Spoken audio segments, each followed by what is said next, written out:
What is up, YouTube? We are back here on the Fumble Pod today, covering all of our NFL action from Week 5. Had some good games, had some blowouts, had some upsets. A good weekend. Good weekend all around.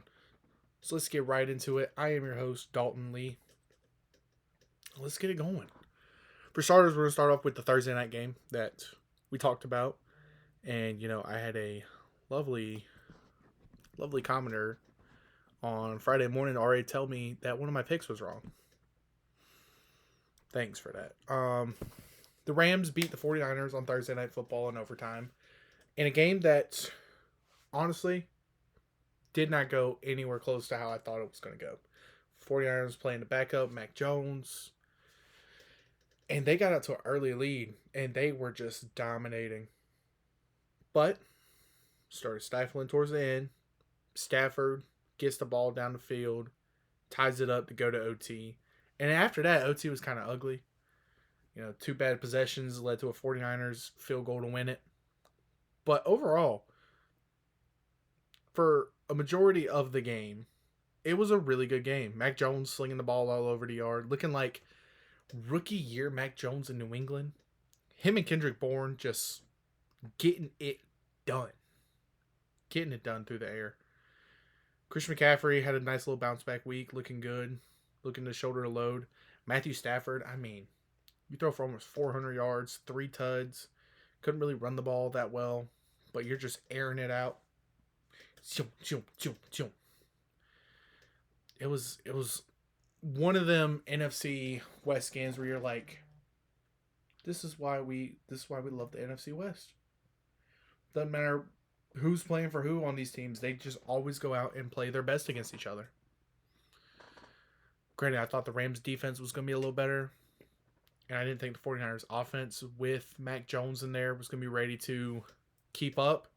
And I was proven wrong. Mac Jones, I was unfamiliar with your game. So one thing we got to do around here, we got to be able to keep ourselves accountable. I didn't think they had a chance. And lo and behold, they went out and handle business. Now, before we get into the more important games, I just want to touch on this one just for the fact that it's important to me. The Panthers get a win on Sunday. We love to see it. Beat the Dolphins 27-24 after spotting them a 17-0 lead, come clawing back. Take the lead. Immediately give it up in the fourth. Get the lead in the fourth. Immediately just went, here you go. Can't guard Jalen Wallace save our life. Mike Jackson, I'm watching you. I'm watching you, Mike Jackson. I'm watching you. And Evero. Just because we won doesn't mean I'm letting you off the hook, Evero. I'm watching you too. But, Bryce Young just putting the team on his back. Immediately gets the boys down the field. I say Bryce Young. Rico Dowdle had a hell of a game. 206 yards on the ground with Chuba Hubbard being out. Monster performance. You love to see it. Get the big win. 2-3 on the year. 1 game away from 500. This is the happiest in October I've been as a Panthers fan in years. I love it. Not excited for next Sunday, but you know what? We don't have to worry about that today. All right. Tua actually didn't look that bad. Him and Jalen Waller had it going. Darren Waller, still scoring touchdowns. I don't know. They couldn't run the ball, though. A-Chain did have a touchdown, but that was through the air. But the Dolphins got really stagnant after that opening 17-0 lead. They only scored 1 more touchdown the rest of the game. They're going to be calling for Mike McDaniel's job soon, which is going to be insane when he isn't a head coach anymore, immediately goes to be a OC and is just lighting up scoreboards again because all he has to do is call plays. But we're going to just have to wait and see what happens there. All right, let's get into the real business that we were talking about last week. So, undefeated Eagles hosting the I think at the time 2-2 Broncos.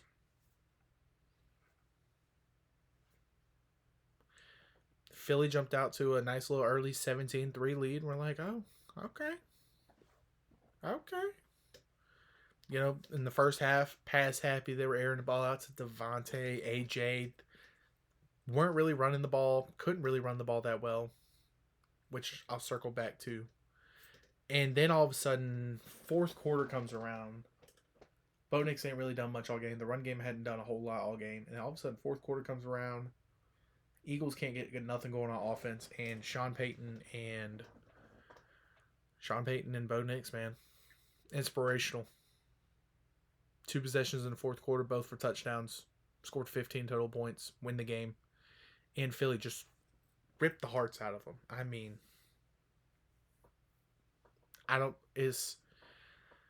it's weird to sit here and look at an Eagles team that was like, yeah, they were up 17-3. Couldn't run the ball. Didn't run the ball in the fourth quarter, except more than one time. And just lose at home.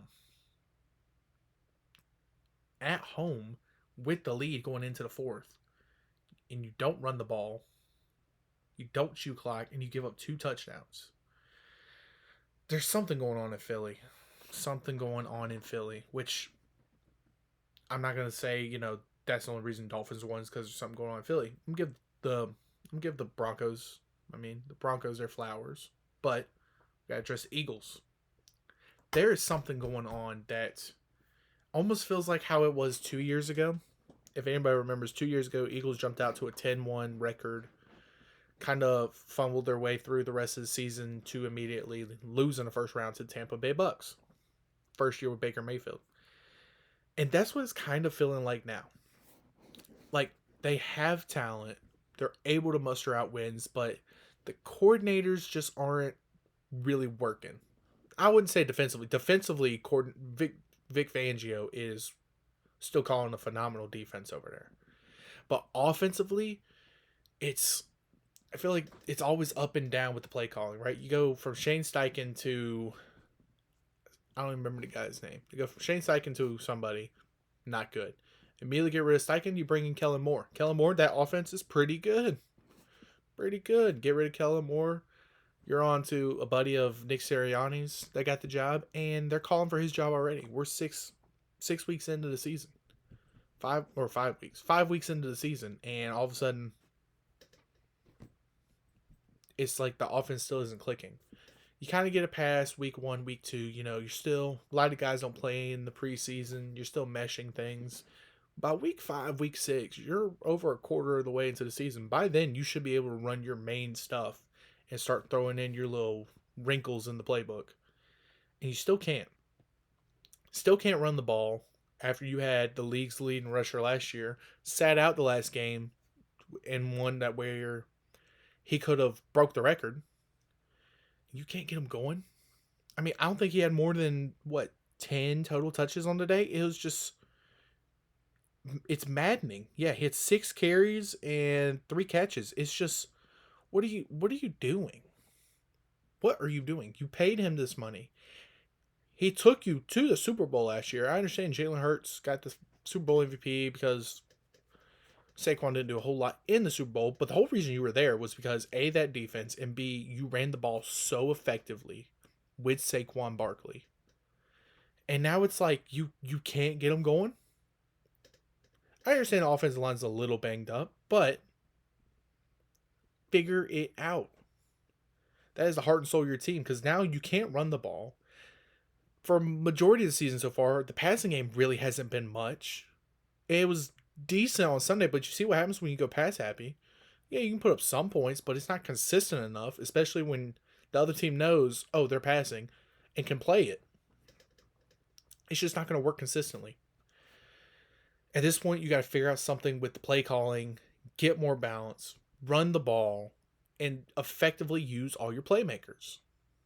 I think Jalen Hurts is at his best when he's got a running game that's working and he's able to play point guard. Not saying he's not a good player or playmaker, but he is better when he can just play point guard.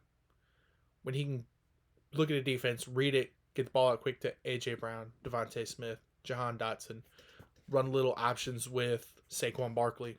That is when he's at his best. That's when the offense is at its best. Thus, helping out the defense. Gives the defense a break after getting a big stop.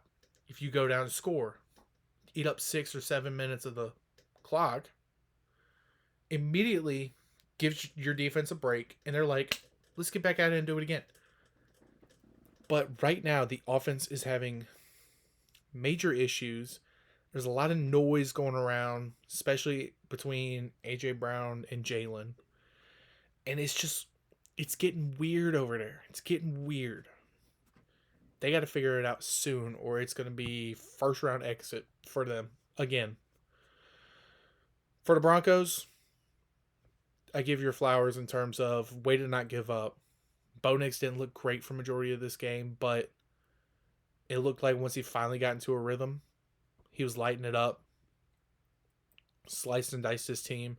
And I think that's the funny thing with Bo Nix is I wouldn't say he's a true traditional pocket passer, but he's not the best athlete in the world either. But you can tell if he gets a first down, if he makes a play with his legs, all of a sudden you can kind of see the confidence in him. And then that's when he starts being precise with his passes, his play decisions, and just starts playing at a different level. I'm not gonna say a superstar level, but like a okay type of player where he can carry the team to an extent. Still needs playmakers, but he can help lift the load. If run game's not working, he can help out in the pass game and or run game. And that defense is still as good as advertised. They go out and get a big win. Very big win. They beat an undefeated team on the road. You got to hang your hat on that. It's a good week. Granted, you want a better start to that game than what you had, but a win's a win nonetheless. You got to get ready for the next week. This game was as good as we could have thought it'd been.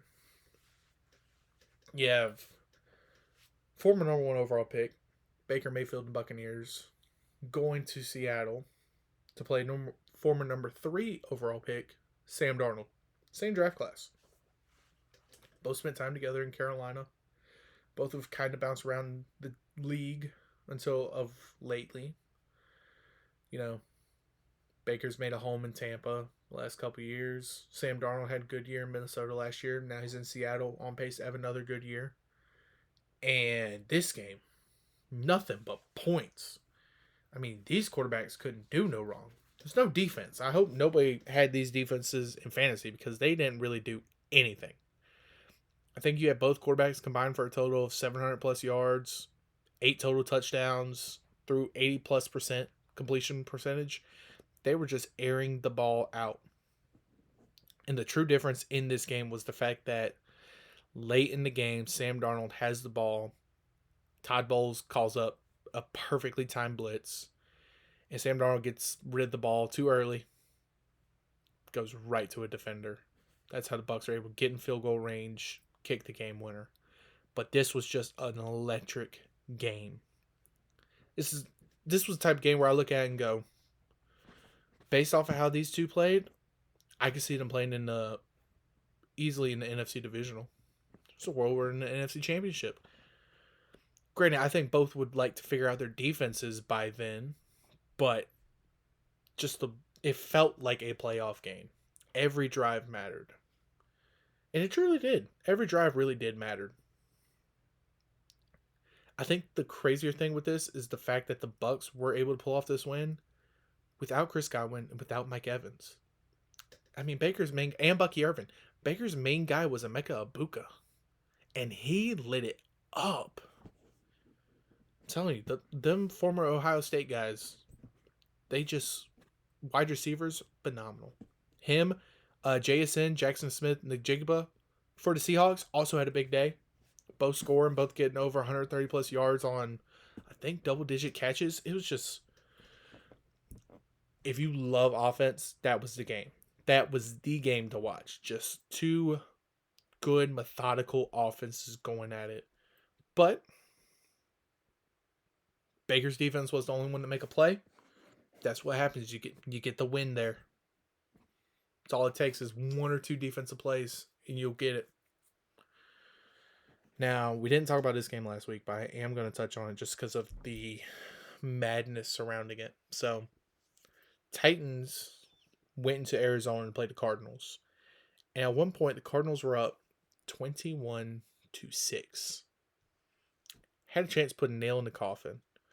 The third string running back, whose name is slipping my mind right now, it's what's his name? Amari DiMaccardo breaks off a big 80-something yard rush. We're like, uh-oh. Nail in the coffin here. He fumbles the ball at the 1 yard line because he drops it. Right before he crosses the goal line, just drops it. Immediately is a touchback for the Titans. Titans get a score. They're right back in it. And then another play happens. Cam Ward throws a pick. Corner gets up, is trying to run, immediately fumbles it. The fumbled ball ends up in the end zone, recovered by Tyler Lockett to score another touchdown for the Titans. And then after that, it's like the Cardinals just forgot how to play offense. Immediately give the ball back to Cam Ward and Titans. He gets him at field goal range, kicks the game winner. And that is how the Titans lose. It's one of those games watching that just makes you so mad. Just because it's like one unfortunate thing happened, and then it's just a straight downhill shot of just bad things. You had the drop ball on the 1 yard line that turned into a touchback that would have been a touchdown to put you up 28-6, about to go into the fourth quarter. You get a turnover on defense that you immediately fumble and is recovered in the end zone by the original offensive team. And then your offense can't generate any type of first down or two to kill some clock and try to get you the game. And then your defense gives up a game-winning field goal. It was ugly, ugly team play by the Cardinals. And to put insult injury on top of it, right, is the Titans' first win of the season. There's now a video going around of Jonathan Gannon, the head coach of the Arizona Cardinals, having a little bit of a disagreement with Amari DiMaccardo on the sideline, and he hits him. He hits him, and it's just one of those things where it's like, you can't do that. Now, granted, I will say a lot of the media is making it sound worse than what it is, but still, you can't just hit a player for making a mistake. I mean, it's not like, a little like let's get it back together. No, he hit him kind of hard. It's like, what are we doing? You're supposed to be the leader of this team as a head coach, and now you're going around hitting your players. And I kind of like Gannon before that. I think Gannon's a good defensive minded coach. I think he's able to be a leader of men in terms of team building. But you've had what's happened the last couple weeks, dropping games you should have had, and now there's a video of you hitting your player on the sideline, out in the open, in front of everybody.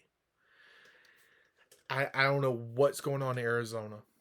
I really don't. And it's starting to trend more towards a tire fire than anything. After they had a promising start to the season, started out 2-0. They've now lost 3 straight? Yeah, they've lost 3 straight. In the NFC West, that's only getting more competitive between the 49ers, the Seahawks. You got them and the Rams. I mean, it's only going to be more competitive. I hope they're ready to start being a laughing stock again, just because it's not looking good. Not looking good for them at all. I don't know. It was that whole game was weird. But credit to the Titans for letting the Cardinals shoot themselves in the foot and you capitalizing on it and getting you a win. Be a good confidence builder. I think this was one of the few games where I'm like, okay, Cam Ward, has been playing good, playing decent for most of the year, and actually got some help from his playmakers. And they were in the game. And the defense actually stepped up, made a couple plays, and they were in the game and won it. That's all you can want to see is progress. Now we're at the point where we got to see it a little more consistently, but still, progress is progress. That's all you can. That's all you can hope for. And then we get to Sunday night. Sunday night football. Initially looking at it, I'm like, Bills Patriots. Yeah, maybe like 5 or 6 years ago this would be a good game, but now it's like it's a Patriots team. We don't know if they're really that good. Bills team undefeated in Buffalo. Last year this is gonna be the Bills last year at this home stadium.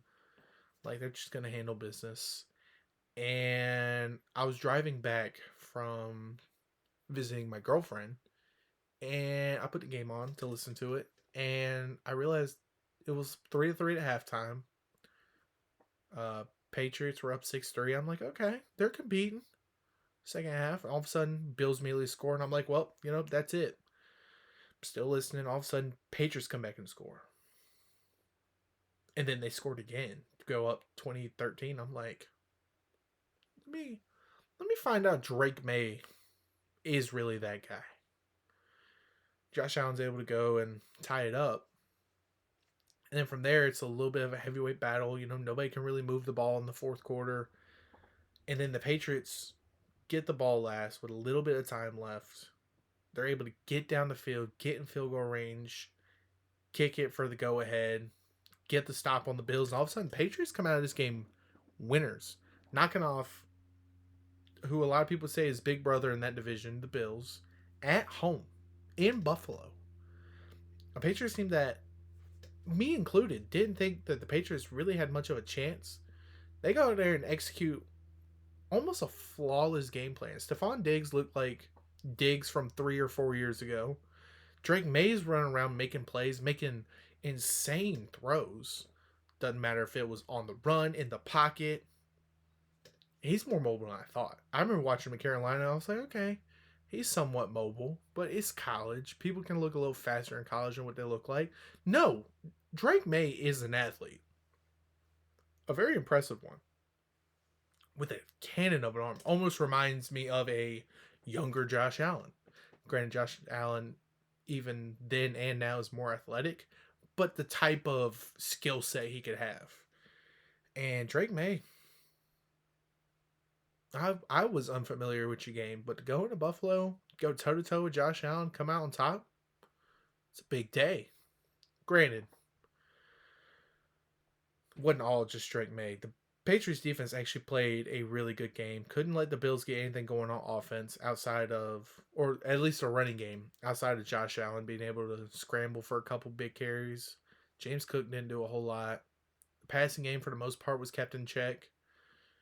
But yeah, there was that one point where I thought, Bills scored a touchdown here. Yeah, they're going to run away with it. And Patriots just kept their head down and kept rolling with the punches. And it was like, we find out Vrabel is putting in work over there. Granted, would never doubt Vrabel. We've seen what Vrabel can do. Vrabel's a hell of a coach. It was only a matter of time till he got the Patriots turned around. I figured it was going to take a full season. At this point, I'm starting to look at it and be like, I don't think they're a playoff team, but they're not a team I'm looking at. I'm like, yeah, they could be a scrappy 8-9 win team. Have another offseason under the belt and be right back in the mix for 10 plus wins and be ready to be closer to the Patriots of old than what they have been the last couple of years. But I was thoroughly impressed with how well the Patriots executed what they wanted to do. Take away the run, short immediate passes, don't let Josh get too loose. And they executed it to a T. With a lot of defense players that aren't that big of a name. And an offense that moved pretty well with a lot of guys that aren't really big names. I mean, the biggest names would be Stephon Diggs, Hunter Henry, Ramondre Stevenson, and Drake May. And the only ones that really had good games was Diggs, Hunter Henry, and Drake May. I mean, Ramondre had 2 touchdowns, but he also had a fumble and only like 11 yards. But he had 2 touchdowns. So take what you can get out of that, but I don't think the Bills are necessarily done. It's just first loss of the year. It was a close loss. It was easily their worst game. They're going to bounce back and be fine. But if I'm the Patriots, 2-game winning streak, start carrying some of this momentum for when you have to play some of your other division rivals. You got a good shot at being a feisty 8 or 9 win team, which with the way the AFC is starting to look, might get you a 7 seed. Who knows? Still early, but who knows? Just from the way everything's been going on. I mean, Chargers caught an L to the Commanders. Bengals aren't what they were. Raiders are bad. Jets are bad. It's just, the Ravens also are bad. So I mean, you got a very good shot at this for sure. And now rolling into our Monday night game. Chiefs on the road in Jacksonville. At one point, Chiefs were up 14-0. I'm like, well, yep, the Chiefs are back. And then all of a sudden, just something out of the Jaguars flipped a switch. Go down and make it a 1-possession lead. And we're like, okay. Get out of halftime. All of a sudden, Travis Hunter catches an insane bomb. Granted, it was a little underthrown. He had to come back and get it. He jumps, has to reach down and grab it over a guy, over the corner. Safety's coming in to hit him. He does a full front flip, holds onto the ball, gets the first down. They score on that drive to tie it, and we're like, first off, hell of a catch by Travis Hunter. Definitely shifted momentum their way. They go and tie it up. Chiefs get the ball, and their drive, excuse me, drive down the field are on the 1 or 2 yard line. Patrick Mahomes throws a 99-yard pick six to Devin Lloyd for the Jaguars to take the lead. Just turn around and get the lead back. And then Jags score again. Chiefs tie it up. Or no. Jags didn't score a touchdown. They got a field goal. Chiefs take the lead 28-24. Jags need a drive to go win it. Trevor Lawrence making some good throws, getting a first down with his legs. We're like, okay. Get a couple penalties go your way. The Chiefs had, I think, 12 total penalties on them compared to Jaguars 4. That honestly was kind of the difference in the game. That and the pick six that Patrick Mahomes threw. But Trevor Lawrence getting them down the field, like under 30 seconds left. It's going to be a halfback dive, handoff to ETN, and just Trevor Lawrence falls. And I'm like, welp, there he goes. No timeouts. You're going to fall right here. He's struggling to get up. Yet he gets up, breaks 2 tackles, and scores a touchdown on that play. Take the lead. I'm like, not how you drew it up, but it worked. And you hold on to beat the Chiefs. Jaguars are 4-1 now. Maybe Liam Cohen is the answer. Because that offense, outside of one interception that, I mean, it clearly was an interception. I think it was a miscommunication by the receiver that led to it. But that offense has really been efficient. Hadn't really got the best running game. But between ETN, 210, and Lawrence, it's effective enough. And it's opening up the pass game for Brian Thomas, they got Brian Thomas. Travis Hunter's made a couple good plays. Parker Washington. They just had to put Ben Strange on IR, but the backup tight end had a couple good catches for, I think, like 30 yards. It's like, offensive line's for the most part been healthy. It's been efficient. That defense is good, even though they're dealing with a couple injuries. The defense is still flying around making plays. Look out for the Jags. They're right there with the Colts for the AFC South right now. 4-1. Just beat the Chiefs on the road in prime time. It's a big deal. Big deal. It looks like they're starting to potentially be a team you got to watch out for. But something is still off with the Chiefs. That defense is still playing really good, but there's something offensively that's just off. The Chiefs can't really run the ball. Mahomes can't really get into a flow with his best playmakers, including, Travis Kelsey and Xavier Worthy. And even when they're covered up, he's not doing a whole lot. I mean, Thornton had a couple good grabs, but like Hollywood Brown's not doing a whole lot. Noah Gray, guys like that haven't been making plays this year. The offensive line's been struggling. And now you're starting to look at them. They're 2-3 in a competitive AFC West. And now you're starting to be like, are the Chiefs on a path to miss the playoffs? I mean, you're 2-3. Still got to play Chargers again. Got to play the Broncos, Raiders, and granted, I feel like they've lost to the Raiders at least once the last 2 years in each season. So I don't know. It's Chiefs are looking like they're dealing with a Super Bowl hangover worse than the Eagles, and the Eagles won it. It's just I don't know if it's just a personnel standpoint. I don't know if it's potentially a coaching issue, but it just doesn't look right. It looks off-putting to compared to what we've seen out of them the last 5 years with Mahomes and Reed. But if anybody were to figure it out, it would be those two guys. So I guess that we're at the point where we just have to wait and see what they can do. And that is all I got for you today. If you're new here, hit the subscribe button, hit the notifications, let you know when we're posting more. If you like the video, subscribe, leave a comment, let me know what picks I got wrong or what picks I got right. But until next time, deuces.